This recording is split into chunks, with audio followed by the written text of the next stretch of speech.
Hello friends, എല്ലാവർക്കും പുതിയ വീഡിയോയിലേക്ക് സ്വാഗതം. ഇന്നത്തെ സ്പെഷ്യൽ മുളക് ചമ്മന്തിയാണ്. അതെങ്ങനെ തയ്യാറാക്കണമെന്ന് നോക്കിയാലോ. ഇവിടെ ഞാൻ കുറച്ച് ചെറിയുള്ളി പൊളിച്ച് വെച്ചിട്ടുണ്ട്, പിന്നെ ഒരു 10-15ഓളം വറ്റൽമുളക്, പിന്നെ ഒരു ചെറിയൊരുള്ള വാളൻപുളി. ഇത്രയും സാധനങ്ങളാണ് ആവശ്യം. ഒരു ചട്ടി വെച്ച് കൊടുത്തിട്ടുണ്ട്. ചട്ടി നന്നായിട്ട് ചൂടാകട്ടെ. അതിലേക്ക് എണ്ണ ഒഴിച്ച് കൊടുത്തിട്ടുണ്ട്. എണ്ണ നന്നായിട്ട് ചൂടായി വരുമ്പോഴേക്കും തീ സ്ലിമ്മിലിട്ട് വേണം മുളക് മൊരിയിച്ചെടുക്കാൻ വേണ്ടി. മുളക് മൊരിയിച്ചെടുത്തിട്ടുണ്ട്. ആ എണ്ണയിലേക്ക് തന്നെ നമുക്ക് എടുത്ത് വെച്ചിരിക്കുന്ന ചെറിയ ഉള്ളി ഇട്ട് കൊടുത്ത് ഒന്ന് വഴറ്റിയെടുക്കാം. നന്നായിട്ടൊന്ന് വഴന്ന് വരട്ടെ. അങ്ങനെ നമ്മുടെ ചെറിയുള്ളി നന്നായി വഴന്ന് വന്നിട്ട് അതിനി ഒരു പാത്രത്തിലേക്ക് മാറ്റാം.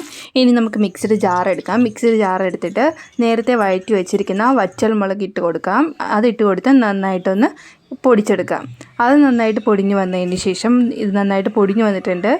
ഇതിലേക്ക് നമുക്ക് നേരത്തെ വഴറ്റി വെച്ചിരിക്കുന്ന ചെറിയുള്ളിയും ഉപ്പും പിന്നെ വാളൻപുളിയും ഇട്ട് കൊടുത്ത് നന്നായിട്ടൊന്ന് മിക്സിയിൽ കറക്കിയെടുക്കാം.